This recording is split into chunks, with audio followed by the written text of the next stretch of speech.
So, good afternoon or good morning, depending where you're coming from. Very happy to have you here. Thank you so much for joining us today. My name is James Mulcairns. I'm the coordinator for the ISIS Africa Community of Practice.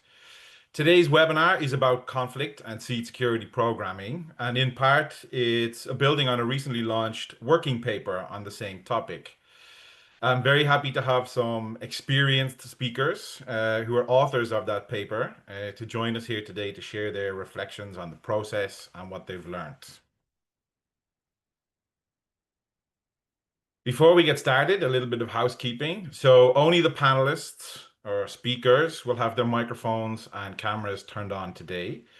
I would be very grateful if those of you who are joining could introduce yourself in the chat, give us your name, where you're calling in from, and what organization you work for. And please, across the webinar today, please feel free to ask questions to the speakers. Put those also in the chat. We hope that we'll be able to answer a lot of the questions. We do have a discussion phase at the end of today's session. It might be that we don't get to all the questions, but we will do our best to answer where we can after the webinar and put those online. We'll also be sharing the slide deck and the recording of the webinar on the ISSD Africa website. And we don't have a live interpretation. For those of you who might prefer a Francophone webinar, we will be rescheduling in a Francophone version at a later date. So today it's fully in English, this webinar. Now, I'm very happy to have our panel of speakers here with us today. Let me start by welcoming Louise Sperling. Louise is the Research Director of Seed System LLC and the coordinator of the seedsystem.org website. Seedsystem.org shares practical policy advice for those supporting farmers in crisis, chronic stress, and developmental periods. Louise has worked on seed systems, both fragile and more stable, for the last 40 years. And for ISSD Africa, Louise co-leads the Action Learning Project on humanitarian seed security practices in fragile and conflict-affected areas. Now, Louise works very closely with her co-lead, Jeffrey Otim. Jeffrey is a senior advisor on seed systems in fragile and conflict-affected contexts at Mercy Corps. Now, for more than a decade, Jeffrey has been applying the ISSD approach, now more recently in conflict and recovery contexts. Jeffrey is also the lead of ISSD Africa's Action Learning Project on seed business development in fragile contexts. I'm also happy to welcome Julie March. Julie has spent her career with USAID serving food insecure populations globally through emergency and development agriculture programs. Most recently, Julie directed the Production Systems Division in the USAID Bureau for Resilience, Environment, and Food Security. And last but definitely not least, and although not speaking in today's webinar, I'm happy to have the final author of the paper here online. That's Kristen Lambert. Kristen is a technical director at Mercy Corps' agricultural systems team. Kristen leads global programs focused on regenerative agriculture, market systems, and natural resource management. Now, for those of you who are maybe coming to an ISSD Africa event for the first time, let me give a short introduction. ISSD Africa is a community of practice. Together with international and African partners, we work to address complex seed sector bottlenecks that prevent real advancement and development. In this current phase, we're really looking to advance the nexus of humanitarian development and peace building interventions and initiatives across Africa. In the main, we're asking three broad questions. How can emergency seed security interventions be more effective, market-oriented, and above all, do no harm? At the same time, how can seed sector development initiatives and programming be more responsive to conflict, to stresses, to crises? And also, across all of our work, how can we together contribute more to positive peace outcomes, specifically in conflict-affected contexts? I would like to take a moment to thank our enabling partner, the Swiss Agency for Development and Cooperation, for their continued support and encouragement. And here you can see some of the lead implementation partners who do the co-leading of our action learning projects together with a wide network of African partners. Now, within our community of practice, we have 4 action learning projects. Today's webinar really is focused on the action learning project on emergency seed security responses. This action learning project focuses on a really critical disconnect between humanitarian and development interventions and the perhaps poorly informed strategies resulting from that disconnect. Also, this ALP looks at why is there a poor uptake of available guidance, knowledge tools, knowledge products, and what can be done about that. And I think you can see here on screen some of the really valuable knowledge products, decision support tools that this ALP has been producing over the last number of years together with partners. Okay, I would say more information on what we do in the community of practice on the ISSD Africa website. Now I would like to hand over to Louise, who's going to take us through the main presentation of today's webinar. So Louise, welcome. You can turn your microphone on and over to you.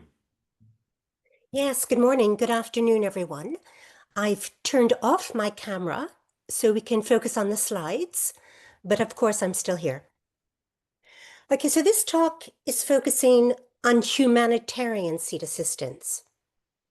Seed is one of the very first agricultural responses after a disaster. And the logic is give farmers something to sow, have them harvest, get them back on their feet quickly. It's an incredibly important intervention. Today, we're going to focus on seed, but particularly in conflict areas. Next. Okay, conflicts are on the rise. Here's what we have as the latest figures. 56 worldwide, 35 current conflicts in Africa alone. So it's quite a set. Cause for reflection, a violent civil conflict costs the average developing country roughly 30 years of GDP growth. So conflicts are very damaging to economies, but also to people. Next. Okay, there are many conflicts in Africa, many countries. This is just a sample: Burundi, Chad, Ethiopia, Mali, Niger. What's important and key here is that conflicts often take place in the middle of farming systems, and they may last for many seasons. Take the case of Kivu, DRC, conflict since 1992, which translates to over 60 seasons of farmers having to navigate instability. So rather than do stopgap work like this truck giving seed, going, coming, back, forth, we really need to be much more forward-looking in conflict areas. And that's what the talk is about today. Next, please. Okay, many of us in the room are seed people. I think there are fewer conflict specialists, but I would ask that those who have conflict expertise, please do note in the chat. Very, very welcome to learn from you. Okay, three concepts in particular, three conflict-related concepts are really important for our seed work. And it'd be also important for WASH or shelter or whatever domain you're in. Okay, the first term, I think you all know, is conflict sensitive. Conflict sensitivity is a set of processes that help to ensure that humanitarian and development work does not unintentionally contribute to the conflict. So we want to do no harm. You know, also in conflict sensitivity, you want to minimize the risks. You want to avoid worsening the conflict dynamics. I think you all know this. Next. The second term is newer. I think it developed about 2022. Conflict savvy. So conflict savvy refers to a set of skills someone might have that allows them to navigate the dangers of the conflict and continue the tasks at hand, you know, to get things done. So for instance, a conflict-savvy informant can advise on which villages are accessible or which roads are mined. A conflict-savvy trader knows where to get seed. So basically, conflict-savvy is having street smarts. Next. The third term is really very new. I think it was developed in 2023. And I might be the least familiar to those on the line here. Okay, so conflict intentional. Conflict intentional programming guides implementers to identify possible conflict-induced changes and then to stir their humanitarian response to better adapt or mitigate those effects. Okay, explicit modifications. So conflict intentional, you're working to promote better, technically better, humanitarian and development outcomes. Next. So you look at the three together, all three are critical for our programming. Conflict sensitive, be superbly aware. Conflict savvy, use your street smarts. Conflict intentional, change the design to meet the needs. So we're saying going beyond do no harm, which is essential. We need to do more good, do more social good like peace building, but particularly do more technical good in highly difficult situations. Next. Okay, let's get to the evidence. What have we learned? So conflict and seed system features, what changes? Next. Just to show you how we did this, all of this work so far has been literature review, and it's been reviewing about 30 years of documents since the Rwandan genocide. So we searched databases, we searched libraries, we looked at documents on the shelf. It was quite a search, very hard to find good material. We had some direct interviews, but mostly with the private sector. Next. Just to show you the rigor here first, before I go through the table. So in identifying features, we looked at the feature in the left column, the type of crop or seed system change. We got case examples, and then we referenced them. So very transparent. Okay, look at the features. I'm going to just go over 4 of them quickly. What might change in a conflict? Well, the length of the stability period might change. So then look at the case.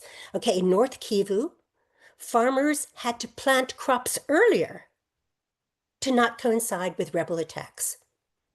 So this is a change in planting time, the second column. Okay, land and plot access might change. Look at the example, Nigeria. Farmers, their plot access, their fields were cut off. So overall, areas planted were greatly reduced. So this is a change in plot size. Theft. Theft happens in almost every conflict. It's probably one of the major changes we see. What do farmers do? Well, we have examples from North Kivu, from DRC, from Sudan. Farmers might change their crop choice to those that are less susceptible to theft, like soybean, like bitter cassava, because they need processing. People don't want to steal crops that need processing. So this is a change in crop choice. And then just a fourth feature here, the military might stipulate changes. So for example, in northern Uganda, military controlled the height of the cassava plants so that rebels could not hide. And we also see this with maize and other crops. So this is a change in plant height. So all 4 of these are major technical changes. Next. These were just examples. This is the overview of what we found. What you see is that it's 20 distinct technical changes that farmers have to navigate. So usually we say, okay, during a conflict, farmers eat their seed. Maybe they're fleeing. We have to give them seed so they can plant quickly, maybe vegetable seed. I'm exaggerating a bit, but we have a very simple notion of what happened during conflict. What we're learning now is that farmers have to navigate major technical changes all the way from the beginning, where they should plant, to the end, where they should sell. Next. So what we've learned is that technical changes change, but also we need to understand the why. We took the single change of crop choice, so the left column, a shift in crop choice, and when we investigated, there are at least 7 reasons why crop choice might change, all of which imply a different response. So for instance, the stability period might change. So farmers need shorter duration crops. Or it's insecure, seed secure, insecure access. So farmers need plants that require less tending. Or inputs, farmers can't get inputs in conflict. So they need crops that don't need inputs. Okay, so investigating what happens, we learn that many things change. We need to understand the change and the why, and then we need to tailor the response to farmers' changing circumstances. So basically, we need to become more conflict intentional. Next. Okay, so what we did is then we looked at interventions actually taking place in conflict areas. Now, what are people doing? What are many of you in the room doing, actually? So what type of intervention is taking place? And then are they tailored? Are they more conflict intentional? Next. This is just to show you the rigor again, the kinds of things you'll find in the paper. So we looked at the type of intervention, the place, the date, who did it, the organization, the reference, and then the type of change. Next. Again, very evidence-based, which is hard to do. We'll discuss that a bit later. Okay, so what do we find? First major finding, in conflict contexts, there are a large range of interventions that we are all implementing. So we do direct seed distribution, seed production, we do agriculture vouchers, cash. What's interesting going down, we also are starting to do things like airdrops and drones. Very unique. And then some of us are working on conflict resilient crops. It's quite a list. Next. Okay, we took a few examples. Are they tailored? Okay, direct seed distribution. And you in the room who do this, think about how you change. We took some cases, South Sudan, DRC, Katanga, Sudan. So some changes, perhaps people focus on seed of nutritional crops. So they change because concerns of malnutrition in conflict zones. Perhaps they change to largely remote management because they can't get in the zones to track progress. Okay, so there's some changes. Next. Storage. Some of you do improved storage. Well, improved storage is kind of the conflict intentional change. If you use something like these lightweight hermetic bags to store, farmers on the run can easily move with their seed and grain. Good example here. Next. Okay, seed sharing networks. And this was one totally new for us in general seed security stuff. What we found is an intervention in a conflict zone, and this was Syria, is that farmers, particularly German farmers, were concerned about biodiversity and farmers in Syria having local seed.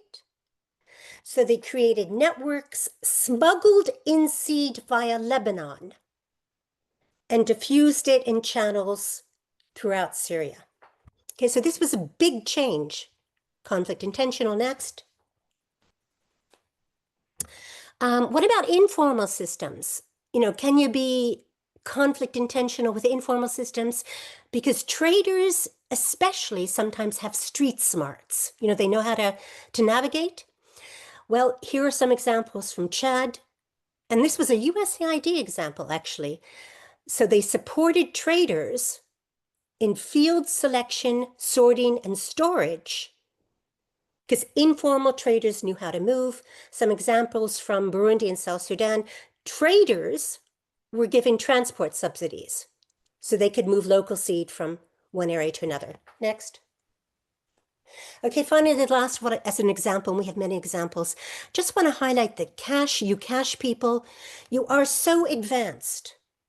There are full guides written on how to tailor cash response in conflict areas.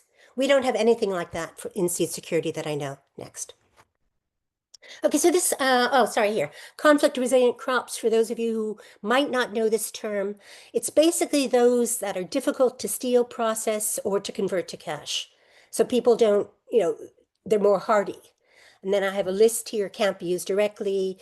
They're toxic if they're not processed properly. So they have features that make them harder to, I guess, steal or use from opponent groups. Next. Okay, so overall, we looked at cases from 15 countries, 25 cases. So it's quite a database. And this is what we found. Lots of insights, going to kind of throw them at you quickly. Well, there are a wide range of responses that are done in conflicts.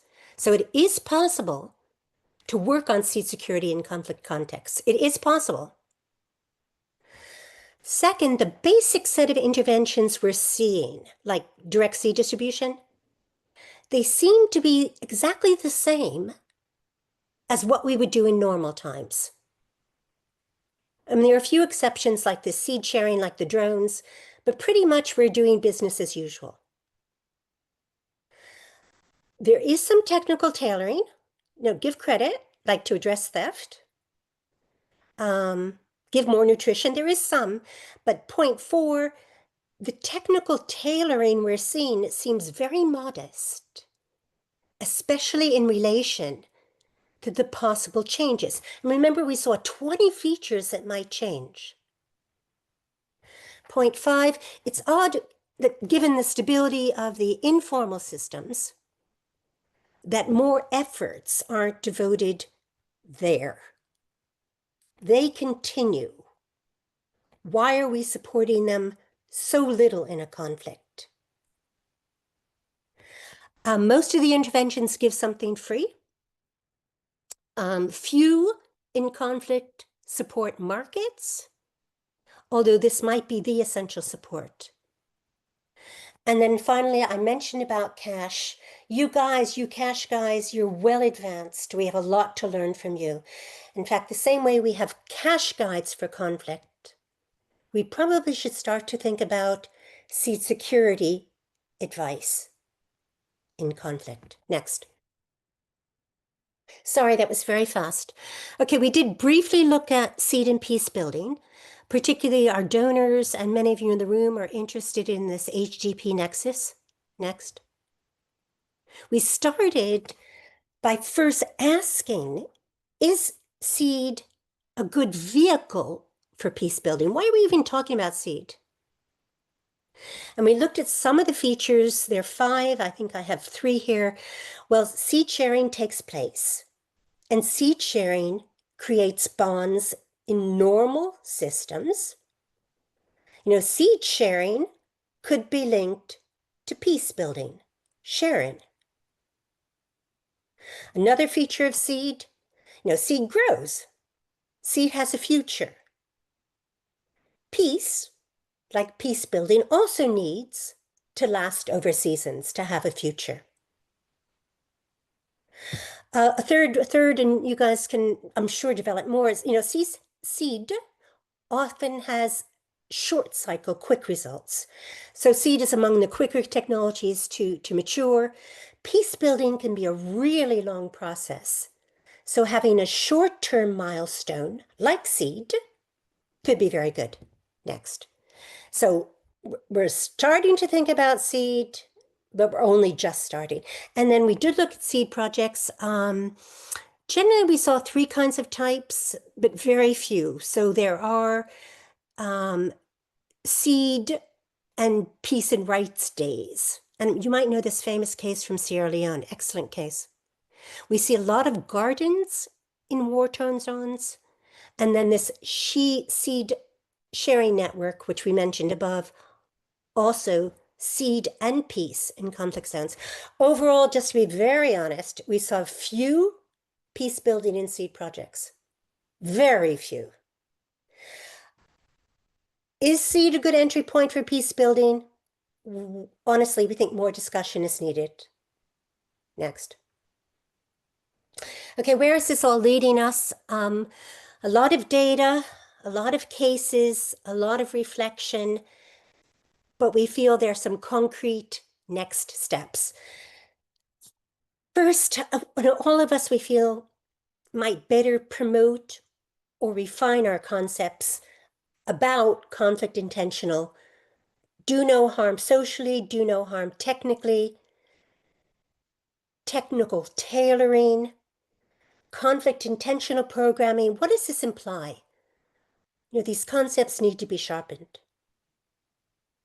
Second, very concrete. We found some cases. What we know that you in this webinar must have other cases.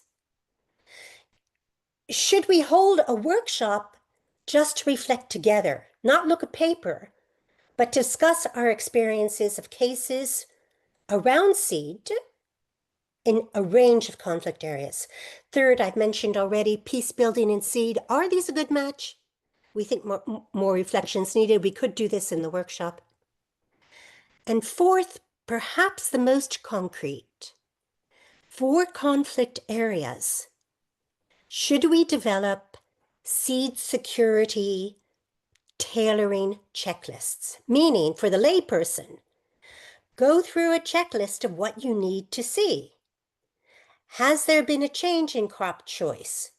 Yes, no, investigate. Has there been a change in planting time? Yes, no. How does this affect my work? Etc. Concrete. Look at the changes, reflect on how to respond. Okay, so that's where we are. Next, I think that's the end.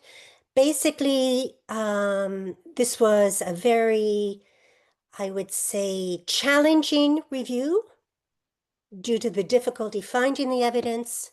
We thank the many of you who helped contribute cases, but we feel we have a great deal more to learn.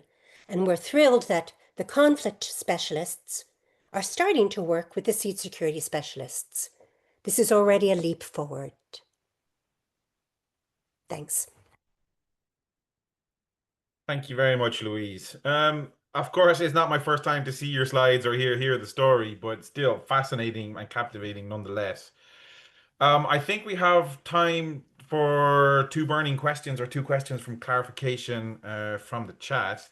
I noticed that Carlos Iglesias asks, are there different approaches that you found when it comes to vegetatively propagated crops like cassava, yams, or sweet potatoes? Okay. Great question. Burning question, because it's the VPCs are often the ones that can stay in the ground during a conflict.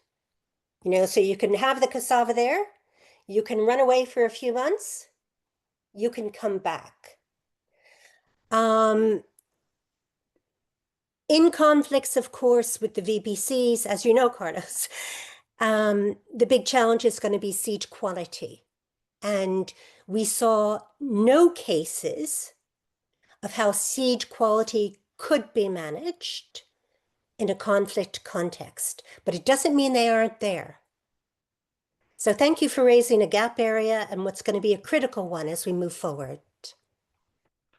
Thanks, Louise. I see another question from Amadou Traore. Does seed security tailoring mean and reinforce the idea to have seed system security assessments prior to any interventions in conflict contexts?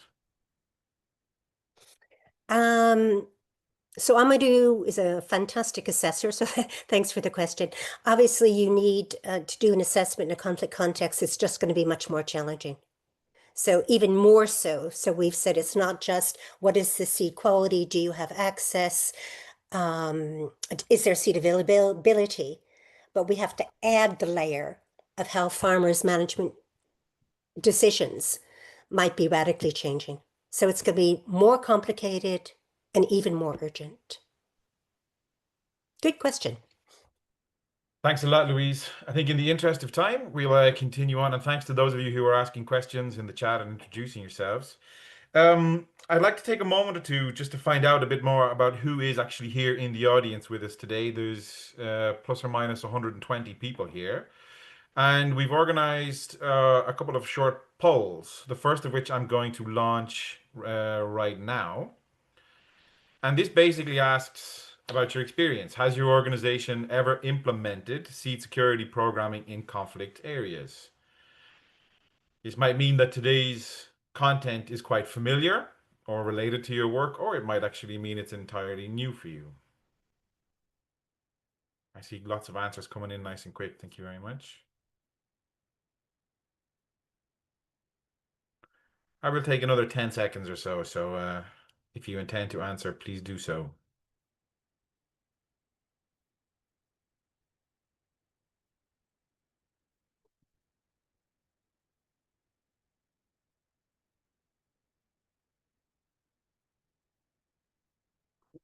Okay, thank you. I see quite a lot of answers, and wow, good to see. Quite a lot of the people here have some valuable experience. Quite a lot of your organizations are really working on seed security programming in conflict areas. So on the one side, then I hope that those of you who are answering no, I hope that you're able to follow and get the value you want from the webinar. But then also, I'm glad to see that what we're talking about in the webinar is relevant for everybody's work. Thank you very much. Now I'd like to launch the second poll. Bear with me one moment. And this is about where this work is based. So I noticed that also in the introductions, people are saying where you come from, but we're also curious to know where a lot of the experiences are, your own cases, what part of the world are they based in?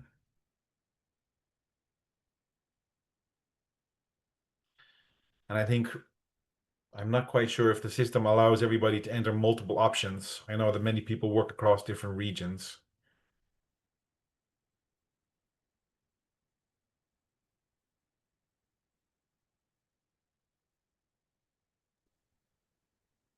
James, could you read out the results because we can't see them? And Do you not see the results? Oh, no, apologies. That's an interesting one. well, maybe it's just me. So, Yep. right now, out of the 61 who have answered, or 62, the majority is well over half, or 60%, is about East and Central Africa, followed by West Africa. One person lists North Africa, five are the Middle East, and one for Latin America and Caribbean. So the vast majority, East Central Africa and West Africa. Yeah, but still quite a Few more range. now from Middle East.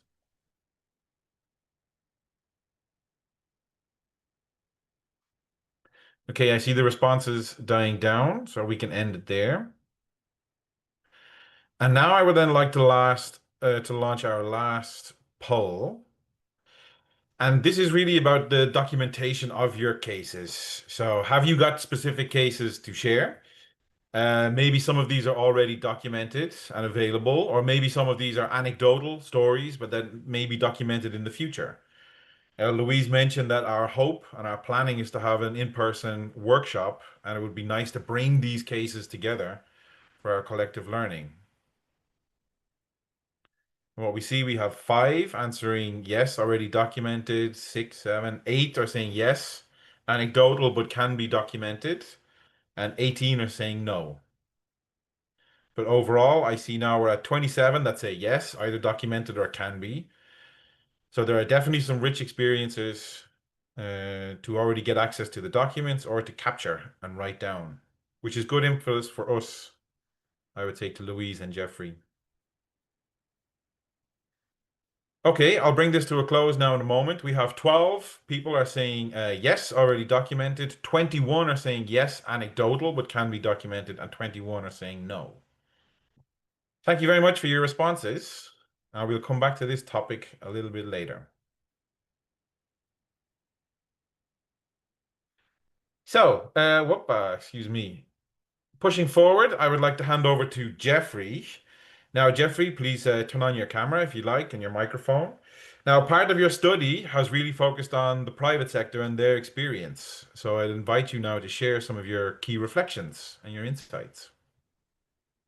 Thank you, James. I was happy to hear that some of the people, or a good majority, have experience with seed security programming in conflict areas. And so I hope some of you have worked with or private sector based.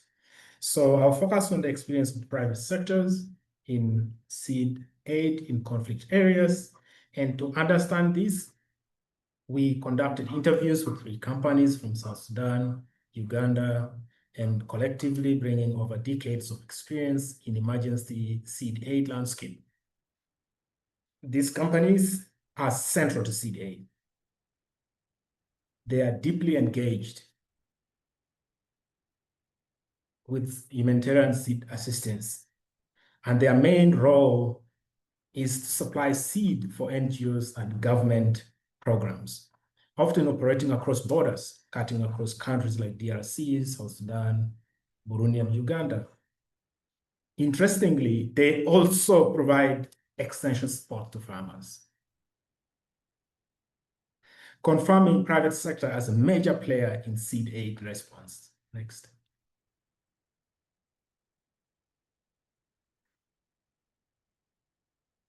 For these companies, seed business or seed aid isn't just a side activity, but their core business, with companies revealing that 95% of their sales comes from seed aid orders alone. Can you imagine? So the whole business is all about seed aid. So, but what's the downside of this? The companies are disconnected from farmers. They have limited direct linkages to farmers, and that means they do not understand the real demand. And they also have little say in program design, keeping the whole system stuck in donor-driven approach of repeated direct distribution, which risks dependency. Next.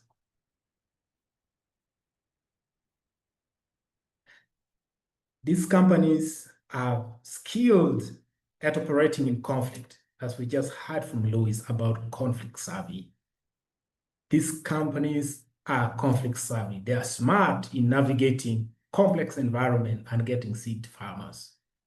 For example, they can adjust routes, they can use trusted local agents, navigating or negotiating with local leaders to keep seed moving.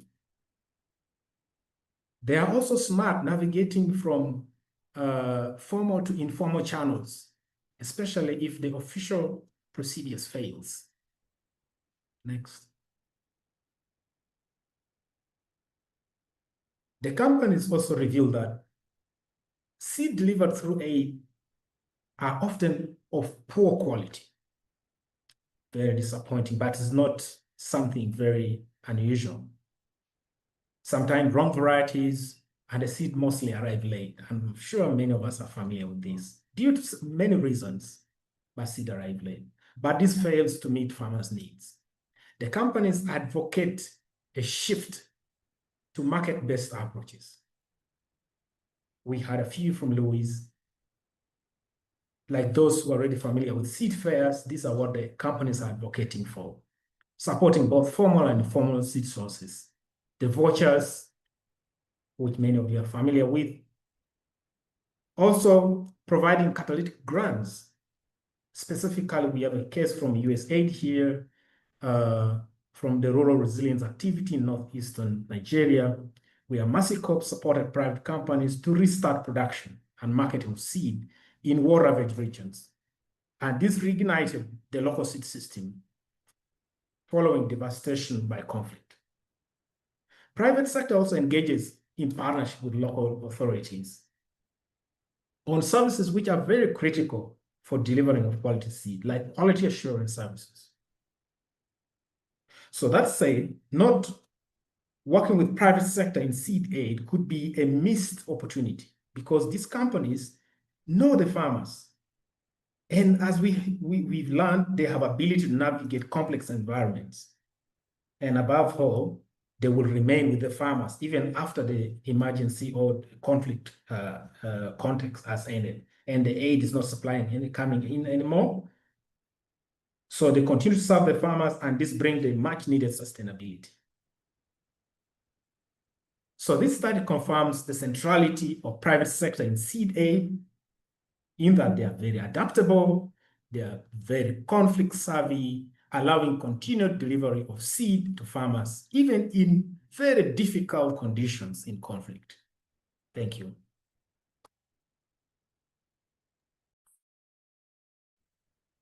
Jeffrey, thank you a lot. Very interesting to hear the perspective from these companies that you were able to talk to, and clearly some directions and requests from them for further consideration. I don't see any questions for clarification, or actually, no, I see one coming in. So this is Fakadu Dinsa just asks, are these local companies or multinational companies? Are they distributing or marketing OPVs or HVs? How diverse the crops they handle to fit the needs of, how diverse are the crops that they handle to match the needs of consumers? Great question. To be honest, none of these companies is a multinational. I mean, the meaning of the multinationals, but they can have sub 1 to 2 countries or just neighboring countries. For example, Uganda into Sudan, and maybe Sudan into DRC. So they operate mostly with the locally available varieties, and most of them are OPVs, very limited hybrids. So that provides the contextual nature of this company and how they are grounded to the local context, providing the seeds that the farmers want.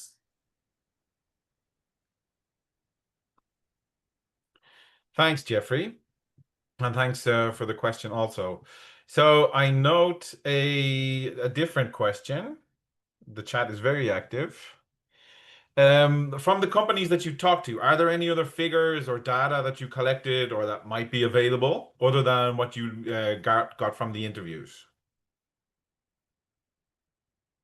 Yes, there are a number of additional information which can be found in the paper. For example, the volume of seed delivered through the seed aid, and also the kind of challenges that they face in operating in conflict areas, especially due to the nature of the program designs that always favors direct seed distribution.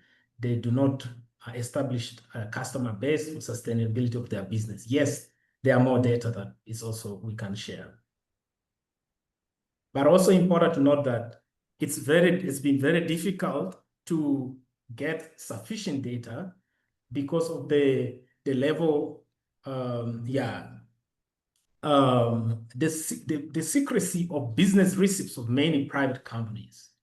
And I think the private sector can do more by sharing a lot of their knowledge and also their expertise to bring their capacity to life, to allow other actors to work together with them, increasing more efficient delivery of seed in conflict areas.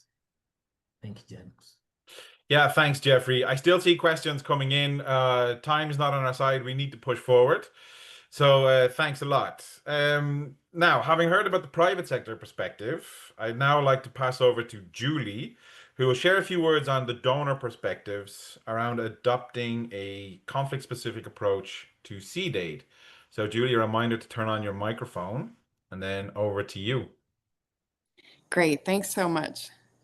Well, we've heard quite a bit about how much sense it makes to work in this conflict space and to do an approach that is conflict sensitive. But we all know that behind every great project, you need a source of funding. And so I really wanted to tease apart a bit some of the challenges that start at the donor side in terms of adopting this more comprehensive approach.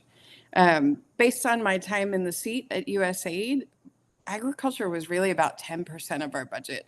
When you think about an emergency response, there are a lot of other sectors that come first. And so once you dealt with wash, nutrition, protection, about 10% of the budget was left. And really, agriculture was often seen, wasn't seen as more of a tool beyond food security, right? So pushing for additional funding for conflict mitigation or any of that work was quite difficult. I think another piece that really is a heart of the challenge for donors is a risk appetite. We often find on the emergency side that risk appetite is there. But as you look at more developmental approaches for system strengthening, for seed systems, agriculture systems, it's not always there. And there's really a focus on outcomes and outputs that's not consistent with a higher risk appetite, right? The cost alone sometimes was quite a bit of a challenge. When you look at working in a conflict zone, we know there are going to be telecommunication costs, a whole different network of actors and partners and capacities to make a program operational in a conflict zone that you're not going to see in an area of high potential for agriculture. I'll give you a great example. I visited the same field 3 seasons in a row in Eastern DRC, which was part of a humanitarian project. But all of our development funds were close to the capital in DRC, where there was good roads, good infrastructure, and a really high potential for success for agro-processing and all of the related activities. So cost alone and that infrastructure piece sometimes is a hurdle that's hard to overcome. And then really between development and emergency, there are different mandates, different missions, and different measures of success. And I think if we can begin as a community to articulate the linkages between those, right? So on the emergency side, we're talking about saving lives and livelihoods. And on the development side in agriculture, we're often talking about agriculture-led growth and system strengthening. Somewhere in between is that space of resilience and more thoughtful, impactful programming that's going to actually target the root causes of seed insecurity and food insecurity. That's often a technical sphere that's well beyond a lot of the people who are non-technical that make decisions on budgeting. And then, as I mentioned, language and operational barriers of actors. A recent example we had where our research partners really had no operational footprint on the ground in a conflict context. And so we had to pull in quite a number of our humanitarian partners to make the program successful, because things like knowing what the cluster is or how to operate in those really insecure contexts is a highly specialized skill.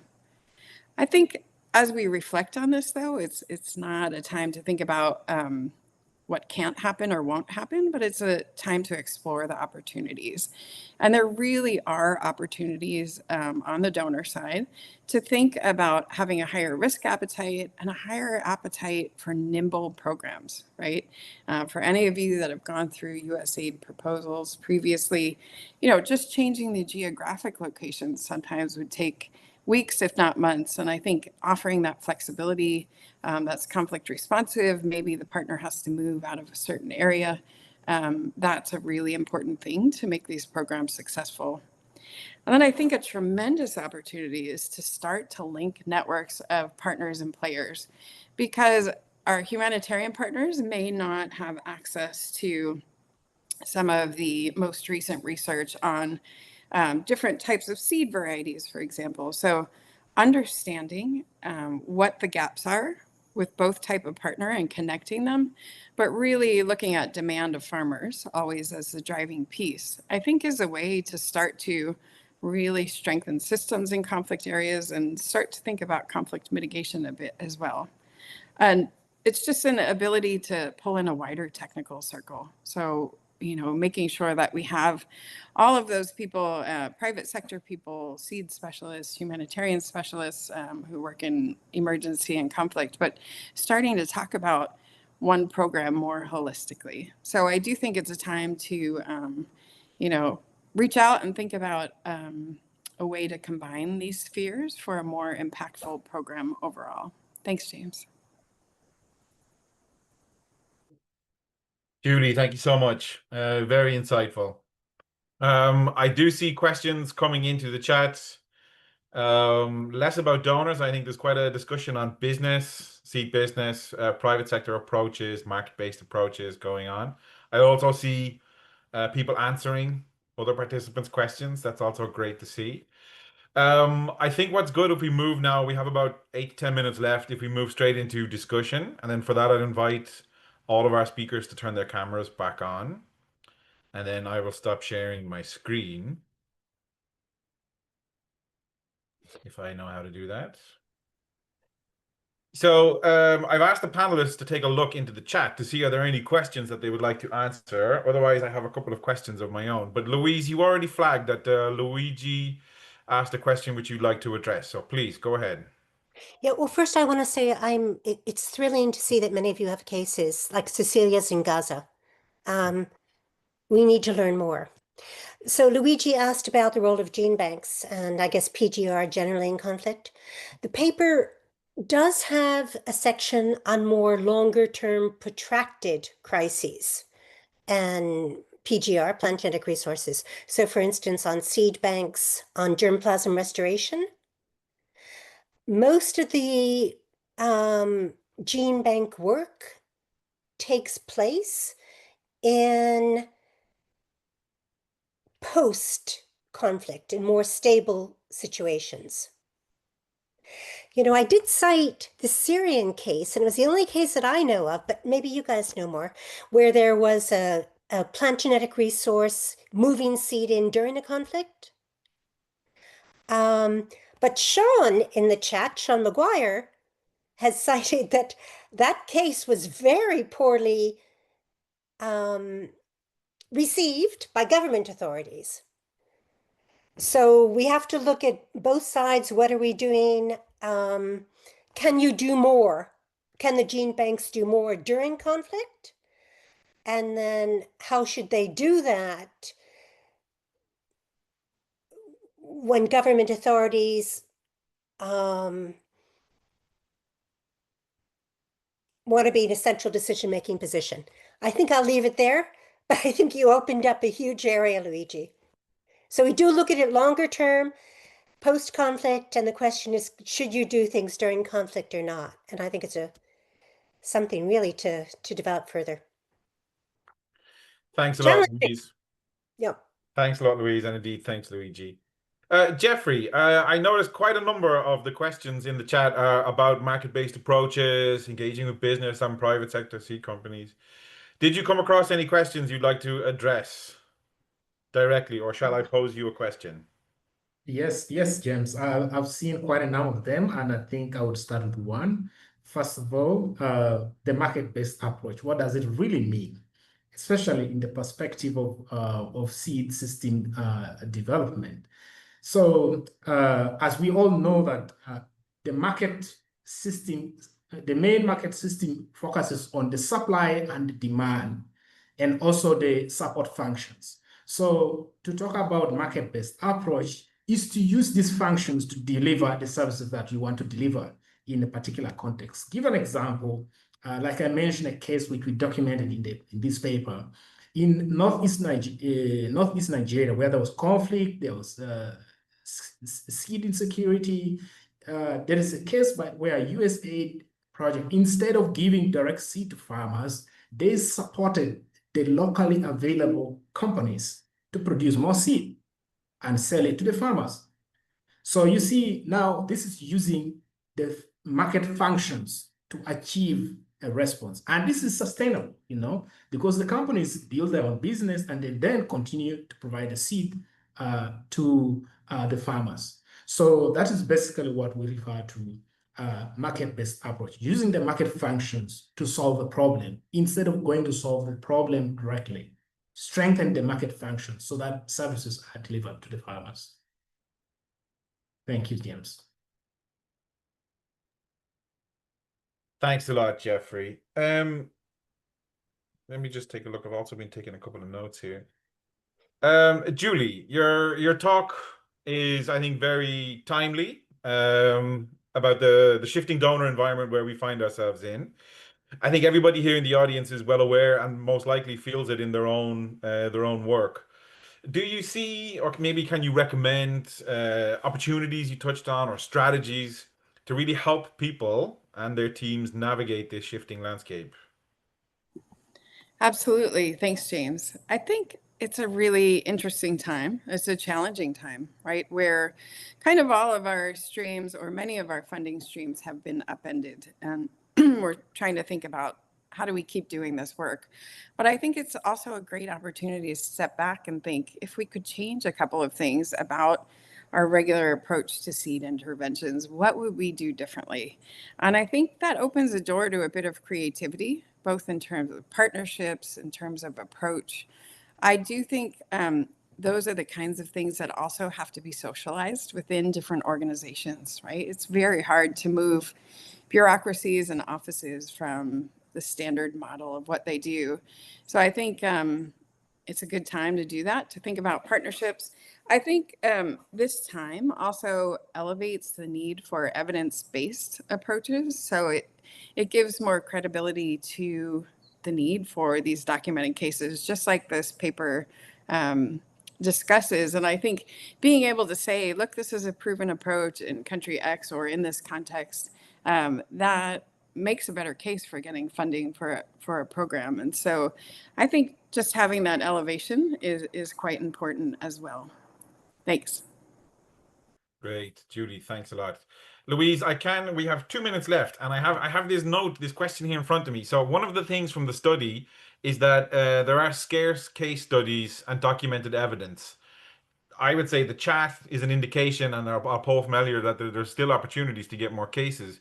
But I am curious, what factors do you think contribute to the lack of documented evidence? I mean, are there specific barriers that make it difficult for people to capture and document their experiences? Okay, I think this is really a question for many in the chat also.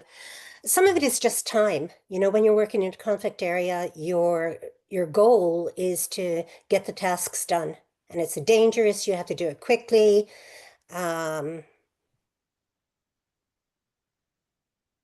Just implementing is incredibly stressful. So you don't have time to write up, right? You don't have time to write up and reflect. And I think there's a difference between saying I gave 5 metric tons of seed from really reflecting. And most of the cases we had very little reflection. I mean, it's pitiful, to be honest. But it's not just the NGOs or FAO or whoever involved, it's the donors. So people like Julie or our donors, you know, rather than just demanding indicators, how many people reached, what diversity of crops, the donors themselves saying we need more reflection on how things had to change for you to be more effective. So it's not one group or 2 groups, it's everyone to move towards, let's get the stuff out, stopgap, it's dangerous, so we did it, to saying, if we're going to do it better in another 15 countries, what lessons do we have to share? And that's why I think this kind of workshop could be useful, not just to have another workshop. All of us go to too many workshops. But unless we document cases that otherwise wouldn't be documented, I think it's a missed opportunity. Thanks a lot. I wholeheartedly agree. We're just out of time. Let me first of all say thank you to all of you speakers, panelists, for coming here and sharing your experiences, what you've learned by putting this paper together. It's been very valuable. I've really enjoyed listening to it, and I think judging by a lot of the comments and the questions in the chat, it's also been very stimulating for the audience. Kristen, also thank you to you for engaging with people in the webinar chat here. Really appreciate it. And of course, thank you to everybody for coming here today, the audience. I think Stephen Walsh also put it, it's very important, I think also at these times, that we still come together, we share, we learn from each other, and only then can we really collaboratively strengthen our efforts and our work. So very much appreciated that you took the time to be here today, and for those of you who put the questions in the chat. So what you see here on the closing slide is some opportunities to continue to learn, to engage with these different resources that have been developed by Seed System, by ProWash and by USAID ISSD Africa. You also see that there are more upcoming papers from this Action Learning project and also elsewhere in ISSD Africa. So please stay tuned for those. And again, we are hoping to put a workshop together, a face-to-face workshop to build out this evidence base, work on more cases. And if you'd like to be a part of putting that workshop together, please also get in touch. You'll see the slides, the recording come back with these different contact details to be involved. There's very little else to say. Thank you all again. Best wishes and hope to hear from you soon. Take care.